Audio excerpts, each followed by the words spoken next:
ඉතින් අද මම අරන් ආවේ ඔයාලා මගෙන් අහලා තිබුණු ප්‍රශ්න දෙකකට උත්තර.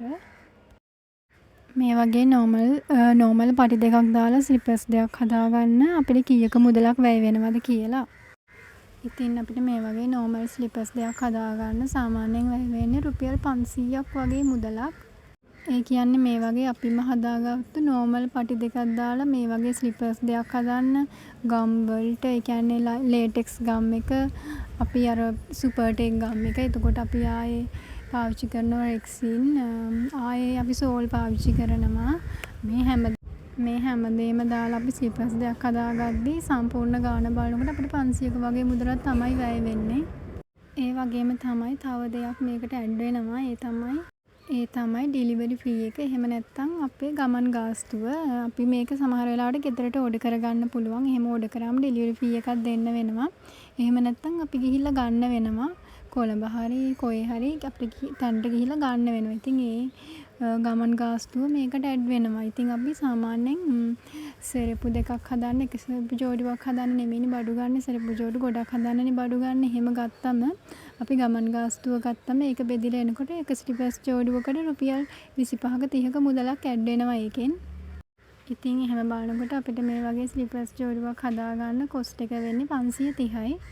ඒ වගේම ටික කාලයක් යනකොට ඔයාලා මේකට හුරු වෙනකොට ඔයාලට වැය වෙන මැටීරියල් ප්‍රමාණය ටිකක් අඩු වෙනවා. මොකද ඔයාලා පිරිමැස්මෙන් ඔයාලට පාවිච්චි කරන්න පුළුවන් වෙනවා. ඒ විතරක් නෙමෙයි ඔයාලා බඩු ගන්නකොට ඒවා ඔයාලට අඩුවට හම්බ වෙන්න පුළුවන්. ඒ කියන්නේ ඩිස්කවුන්ට් එහෙම හම්බ වෙන්න පුළුවන්. එතකොට තව ටිකක් ඔයාලට ස්ලිපර්ස් දෙකට වැය වෙන කොස්ට් එක අඩු වෙන්න පුළුවන්. මේ වගේ ස්ලිපර්ස් දෙකක් සාමාන්‍යයෙන් අපිට විකුණන්න පුළුවන් රුපියල් 1000කට වගේ. ඒ කියන්නේ මේ නෝමල් පටි වුණාට අපි ඒක ඩිසයින් කරලා හැදුවම ඒ කියන්නේ මේ වගේ මැජෙන්ටා කලර් එකට මේ වගේ වයිට් කලර් පටි දාලා ඒ කලර්ස් මාරු කර කර හැදුවම නෝමල් පටි වුණත් නෝමල් ස්ලිපර්ස් දෙකක් වුණත් ඒක අපිට ගානකට දෙන්න පුළුවන්. මොකද ඒකේ පෙනුම ටිකක් පෙනුමට තියෙන නිසා. ඔයාලා අඩියට දාන පටිය ඒ කියන්නේ අඩියට දාන කලර් එකම පටියටත් දානවට වඩා මේ වගේ මැච් කරලා හදනකොට වෙනස් කරලා හදනකොට ඔයාලට ඒක ටිකක් වැඩිපුර ගානකට දෙන්න පුළුවන්. ඒවට සමහර අය ඉන්නවා පටියයි අඩියයි දෙකම එකම කලර් එකකින් කැමති කට්ටියක් ඉන්නවා. අනිත් එක තමයි මම ඔයාලට විශේෂයෙන්ම කියන්න ආවේ ඔයාලට පුළුවන් දරස් එකේ ඔයාලටම කියලා account එකක් open කරන්න. දරස් එකේ account එකක් open කරන්න ඔයාගෙන් කීයක්වත්ම වැය වෙන්නේ නැහැ. ඒ කියන්නේ දරස් එකේ account එකක් open කරනවා කියන්නේ දරස් එකේ හරියට ඔයාටම කියලා පුංචි කඩයක් open කරගන්නවා වගේ වැඩක්. ඉතින් ඒ වගේ account එකක් open කරන්න ඔයාගෙන් කීයක්වත් වියදම් වෙන්නේ නැහැ.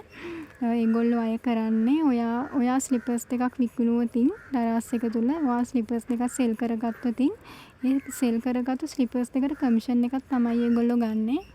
ඉතින් මම මේ හදන්නේ අද බ්ලැක් කලර් නෝමල් පටි තියෙන නෝමල් ස්ලිපර්ස් දෙකක්. ඔයාලට ඒක වීඩියෝ එකේ අන්තිමට දාලා දෙනවා. ඒක මං මිල නියම කරලා තියෙන්නේ දරස් එකේ 1550යි කියලා. මොකද ඒ වගේ වැඩි ගානකට මිල නියම කරලා තියෙන්නේ මේ ඒ කියන්නේ ඒගොල්ලෝ අපෙන් කමිෂන් එකක් ගන්නවා. ඉතින් 1550න් තමයි ඒගොල්ලෝ කමිෂන් එක කපා ගන්න. ඉතින් එයාලා කමිෂන් එක කපා ගත්තට පස්සේ අපිට ලැබෙන ගාන අඩු වෙනවා. අපි ස්ලිපර්ස් දෙක අඩුවට දැම්මොත් අපි ටිකක් වැඩි ගානකට දැම්මොත් අපිට හම්බෙන ගාන වැඩි වෙනවා. ඒ කියන්නේ එයාලා කපා ගන්න කමිෂන් එක අඩු වුණාම අපිට හම්බෙන ගාන වැඩි වෙනවා. ඉතින් මම මේ ස්ලිපර්ස් දෙක මිල නියම කරලා දෙන්නේ 1550යි කියලා. ඉතින් ඒකෙන් කමිෂන් එක ඒගොල්ලෝ කපා ගත්තට පස්සේ මට 1169ක වගේ ප්‍රමාණයක් තමයි හම්බ වෙන්නේ. ඒගොල්ලෝ 300 ගානක කමිෂන් එකක් ගන්නවා. ඉතින් ඒ කමිෂන් එක කපාගෙන ස්ලිපර්ස් දෙක සෙල් වුණාට පස්සේ සති දෙකක් විතර යනකොට මගේ බැංක් account එකට තමයි ඒ කියන්නේ මම ඇඩ් කරලා තියෙන බැංක් account එකට තමයි ඒ සල්ලි ටික වැටෙන්නේ. ඉතින් මේ ඕඩර් එක ඇවිල්ලා තියෙන්නේ මට යාපනයේ පැත්තෙන්. ඉතින් ඔයාලව නොදන්න ඒ වගේ ඈත පැතිවලුනුත් මේ වගේ දරස් එක හරහා ඔයා විකුණනවා නම් එහෙම නොදන්න ඈත පැතිවලුනුත් ඔයාලට ඕඩර්ස් එනවා. ඉතින් ඒ වගේම තමයි ඔයා දරස් එකේ account එකක් හදන්න කලින් ඔයා අනිවාර්යෙන් හොයලා බලන්න ඔයාලගේ ප්‍රදේශයට කිට්ටුව දරස් හබ් එකක් තියෙනවද කියලා. මොකද හේතුව තමයි අපි දරස් හබ් එකට ගිහිල්ලා බඩු එක ඒ කියන්නේ අපි පැකේජ් එක බාර දෙන්න ඕනේ. ඒගොල්ලෝ ගෙදරට ගන්න එන්නේ නැහැ. ගෙදරට යාලා ගන්න එනවා නම් ගන්න එන්නේ ඔයාට දවසකට ඔයාලට දවසකට වැඩිපුර ඕඩර්ස් ගාණක් තියෙනවා නම් විතරයි ඒගොල්ලෝ ගන්න එන්නේ. ඉතින් දරස් සබ් එක ඔයාලට ඈතයි නම් ඔයාලට දරස් සබ් එකට ගිහිල්ලා ඔයාගේ පැකේජ් එක බාර දුන්න වුණොතින් ඔයාලට ගමන් ගාස්තුවක් වැය වෙනවා. ඉතින් ඒ ගමන් ගාස්තුවත් ඇඩ් වුණාම ඔයාලට හිතන ලාභ ගන්න බැරි වෙනවා. අන්න ඒ නිසා තමයි ඔයාලා ළඟ ඔයාලා ඉන්න පැත්තට ළඟ දරස් සබ් එකක් තියෙනවද කියලා හොයලා බලන්න කිව්වේ. ඉතින් ඒ හැමදේම ප්‍රශ්නයක් නැත්නම් ඔයාලට දරස් හරහා ඔයාලා බඩු මිලදී ගන්නවා වගේම ඔයාලගේ ස්ලිපර්ස් විකුණ ගන්නත් අවස්ථාව තියෙනවා. ඒ වගේම තව ඔප්ෂන් ගොඩක් තියෙනවා ස්ලිපර්ස් විකුණ ගන්න. ඉතින් මම ඔයාලට ඉස්සරහට ඒ ටිකත් අරගෙන එන්නම්. ඉතින් අදට ගිහින් එන්නම්.